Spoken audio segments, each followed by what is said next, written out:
Ola, de novo, arranca aquí o Preguntoiro, o noso espazo de entrevistas, no que hoxe conversamos co voceiro municipal do PSOE, Paco Reyes. Boa noite, benvido. Hola, boa noite, moitas grazas. Imos empezar o noso repaso pola actualidade no Castiñeiriño, na Rúa da Virxe Branca, que xa sabe vostede que os veciños están outra vez molestos, porque levaban moito tempo esperando por unhas obras, parecía que arrancaban, están de novo paralizadas. Non sei se o Partido Socialista tivo algún contacto cos veciños ou sabe un pouco como está o tema, porque o certo é que todo un pouco confuso, non, ao redor desta actuación.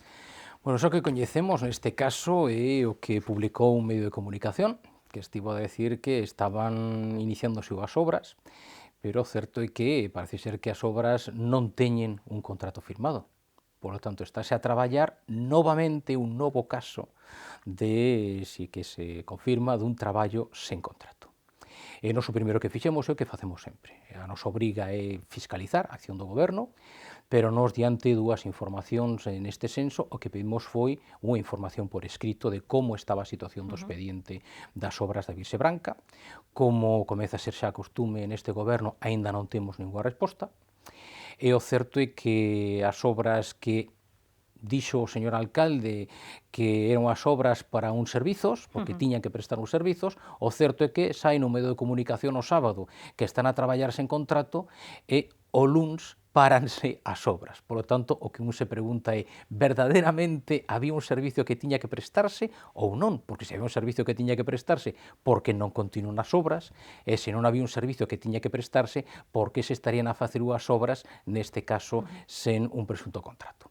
Polo tanto, eu o que teño que dicir é que unha mostra máis da imprevisión, unha mostra máis da improvisación deste goberno municipal do Partido Popular, é que estamos como noutros casos con probablemente obras sen contrato ou con contratos verbais, pero incumprindo a lei de contratos do sector público que é a lei estatal.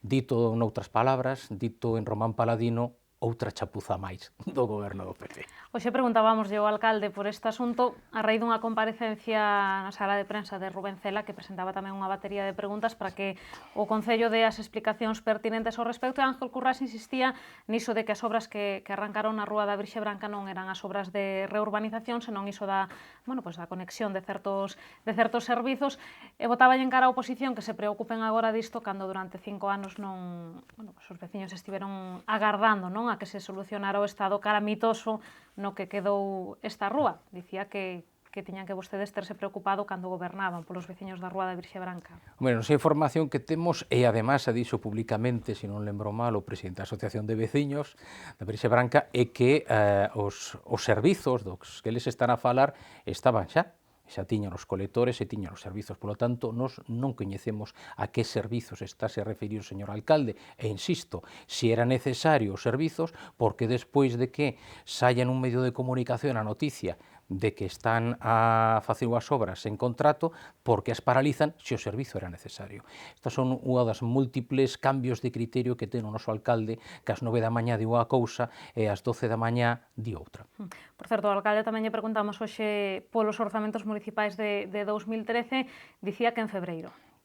Sí, el presentounos hai tempo, nos dixemos que non tiñamos ninguna información dos orzamentos, polo tanto que os orzamentos estaban a facer o mesmo que fixeron no ano pasado, que era anunciar cada 15 días que ian a aparecer os orzamentos. Eles dixeron que sí, saiu o señor alcalde, agora volve a sair, saiu a señora concelleira de Facenda a decir outra vez que están os orzamentos. Nos dixemos que non tiñamos ninguna información e polo tanto que non estaban, e a verdade é que o que temos que preguntar neste momento é quen tiña razón, quen estaba a decir a verdade, eles que decían que xa os tiñan ou nos que decíamos que non estaban. Porque vostedes a día doxe ainda non recibiron Non recibimos ningún documento. E ademais o señor alcalde segue sen convocar a xunta de portavoces para dar información absolutamente de nada.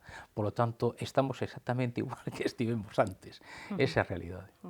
Hai certa preocupación polo tema dos orzamentos, porque complica moitos trámites, non, ordinarios no Concello. O que parece que se vai solucionar é o tema de Sermasa, esas facturas pendentes a esta empresa que, como sabemos, está a prestar uns servizos sen ter o contrato. A concelleira dicía onte que se vai solucionar este asunto pois cunha modificación no orzamento prorrogado de 2012, o alcalde insistía hoxe nesa mensaxe e tamén pois o mesmo, non? Pedía de tranquilidade á oposición, dicía que todo vai polo bo camiño, que os traballadores de Sermasa parece que van poder cobrar por fin, non? Bueno, polo bo camiño non vai, porque insisto que está este goberno é a ter improvisación, é a ter incapacidade de facer as cousas a tempo. Esa é a verdade, porque claro, a pregunta é por que estiveron prestando servizos sin contrato nesta empresa? E a seguinte pregunta é por que o señor alcalde non fixo de líder e non empregou liderazgo para que quen fora a persoa ou o concelleiro competente firmara no seu momento a conformación da factura? Ou outra pregunta, se ninguén quería firmar a conformación da factura, porque o señor alcalde non asumía a súa responsabilidade e, polo tanto, firmou el mismo e non estaríamos a estas alturas, evidentemente, con 55 familias que aínda están sen cobrar e unha empresa en dificultades. Porque o que é certo é que a importancia de non aprobar os orzamentos a tempo é que podenos pasar como ano pasado. Apróbanse os orzamentos en xullo, entón todo ten que ser negociados en publicidade ou contratos verbais porque todo é urxente, porque non tivemos os orzamentos aprobados a tempo. E quen é o responsable de non ter os orzamentos aprobados a tempo? O goberno do Partido Popular ou a oposición? Bueno, o goberno do Partido Popular sempre esgrime o mesmo argumento, non? Que tampouco o PSOE nos últimos anos da legislatura, o PSOE e o BNG deron sacados orzamentos a tempo, non? Os gobernos de coalición, PSOE e BNG, e os gobernos soamente, digamos, do Partido Socialista cando tuvo maioría absoluta, o 90% de todas as contratacións feitas polos anteriores gobernos foron con concursos abertos e con publicidade, non contratos sen firma ou contratos verbais incumprindo, insisto, a lei estatal de contratos do sector público. A situación de imprevisión nunca se deu desta maneira nos anteriores gobernos. Este é claramente o marchamo do Partido Popular.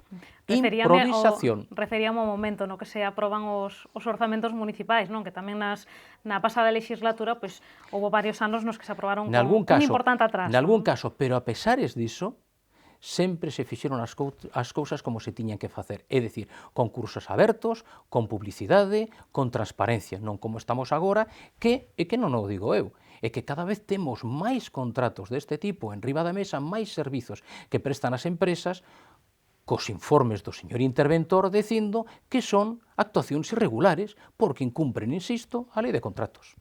Volvemos ao tema de Sermasa porque iso relacionanos ca operación Pokémon e esta semana a concelleira de Educación volvía a pasar polos xulgados de Lugo para prestar declaración por segunda vez en relación, bueno, pois a esta empresa, non? Suponse, porque o caso está baixo segredo de sumario, tampouco é que son máis ben especulacións. De feito, o alcalde tamén dicía que el non sabe de que foi falar Rebeca Domínguez, aínda que todo apunta a que bueno, pues foi chamada a declarar por segunda vez por esa suposta modificación dun expediente para recoñecerlle a débeda, esa polémica que houbera no seo do grupo de goberno. Vostedes que creen que vai pasar con todo isto? Pois mire, nós o que fixemos no seu momento, cando tivemos noticia, porque tamén apareceu nos medios de comunicación, fixemos o mesmo que sempre. Actuamos con responsabilidade, somos unha oposición que ten que fiscalizar o goberno, pero facelo con seriedade. E nós o que fixemos foi a pregunta ao señor alcalde, preguntando se era certo que tiñase modificado ou tiñase feito a presunta manipulación do expediente e se era coñecedor desa situación o señor alcalde ou se o señor alcalde tiña indicado que se fixera esa modificación. Fixemos a pregunta por escrito, aínda non temos resposta. Pero que peor, no pleno extraordinario da semana pasada, do xoves pasado, no que forzamos a comparecencia do señor alcalde porque el non quiso dar explicacións á cidadanía, o certo é que lle volvimos a facer a pregunta no pleno e o señor alcalde volveu a dar como resposta o silencio. A verdade é que, claro, se nun pleno de comparecencia o señor alcalde non dá resposta a este tema, un ten que empezar a pensar se pode ser certo o que algúns pensan. Por que el non respostou? Pudo decir non, pudo decir sen, non dixo nada. A pregunta é, por que non resposta? ten algunha cousa a gochar? Non o sabemos, pero, dende logo, as suposicións e a intriga está a continuar porque non lle respostou, non a oposición, non lle respostou a cidadanía. E vostede pensar que é certo que algúns pensan, que é o que algúns pensan? Bueno, a verdade é que algúns pensan que efectivamente houbo unha modificación ou unha posible manipulación e que o señor alcalde tiña coñecemento ou que o señor alcalde mesmo o induxo. Isto é o que decía un medio de comunicación. Nos lle preguntamos, señor alcalde, isto é certo ou non é certo? E o señor alcalde non respostou. Por que non respostou? O Goberno defende que poucos alcaldes como Ángel Currás, despois de seren imputados nun caso como Operación Pokémon, comparecen en rolda de prensa e logo van ao pleno a dar explicacións, din que é unha actitude a louvar. Bueno, o señor alcalde foi ao pleno a dar explicacións porque lle obligou o Partido Socialista. Nos lle pedimos que convocara a Xunta de Portavoces, non o fixo. Se lle pediu que convocara un pleno extraordinario para facer o debate do Estado do municipio, non o fixo.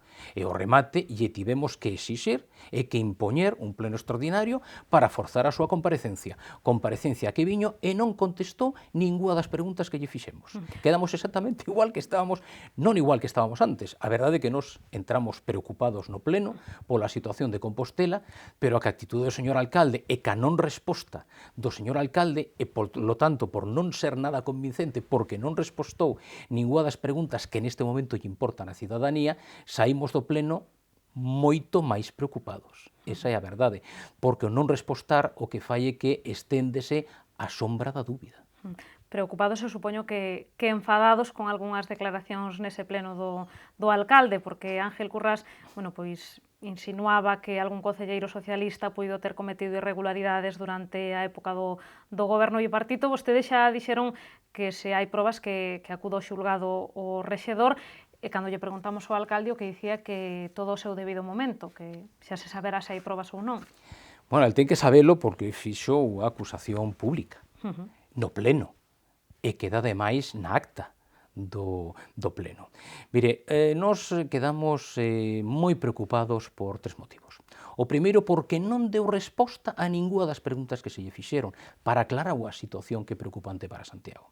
A segunda, porque lle fixemos unhas propostas dun código ético, propostas dese código ético tiña que levar ao noso xuízo un catálogo de sancións precisamente para os concelleiros, para os políticos se non o cumprían, proposta dun código de boas prácticas administrativas, proposta de incorporar criterios éticos ás compras públicas, e ademais que eses criterios e que esas compras estiveran supervisadas por unha comisión de participación cidadá, e a resposta do señor alcalde foi o silencio.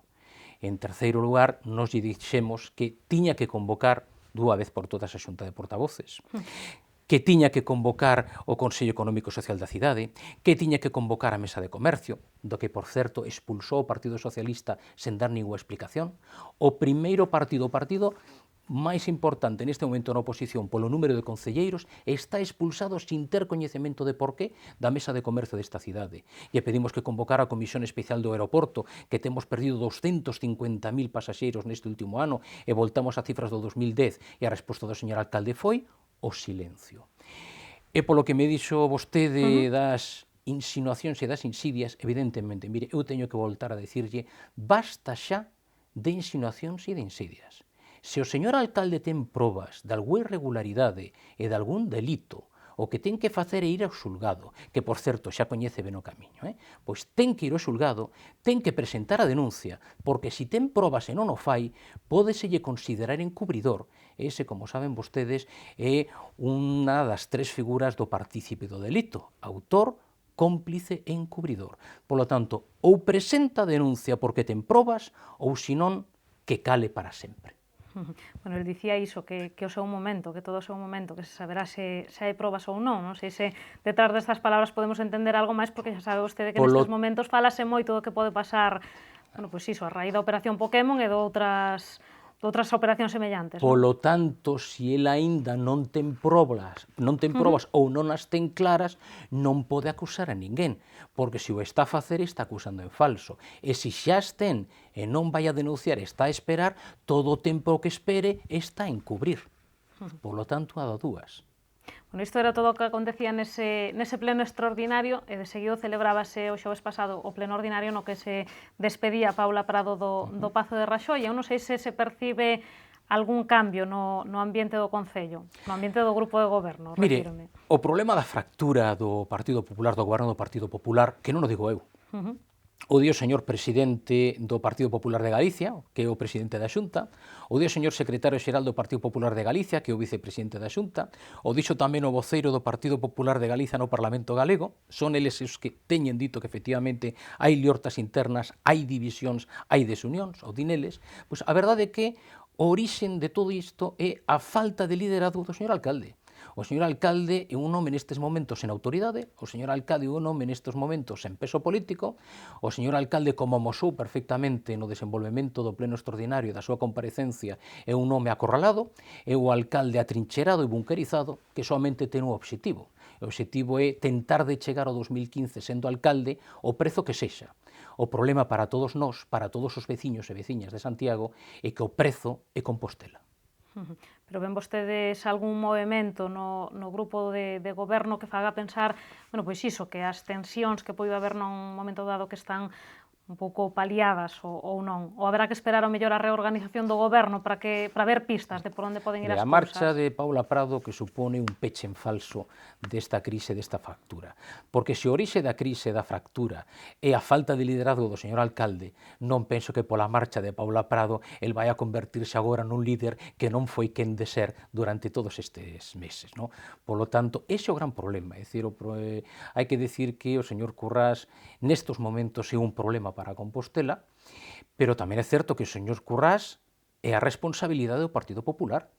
Si nestes momentos o señor Currás é o alcalde de Compostela, eso é responsabilidade e soamente responsabilidade do Partido Popular. Vostede defende que debería o partido adoptar algunha medida con respecto a Ángel Currás? Iso que ten que facer o Partido Popular. Os veciños e veciñas de Santiago, en maio de 2011, tomaron unha decisión que foi que o Partido Popular gobernara por maioría absoluta o Concello de Santiago. O certo é que é o Partido Popular quen ten a responsabilidade de goberno, por lo tanto é o Partido Popular o que ten que respostar ás expectativas dos veciños e veciñas de Santiago.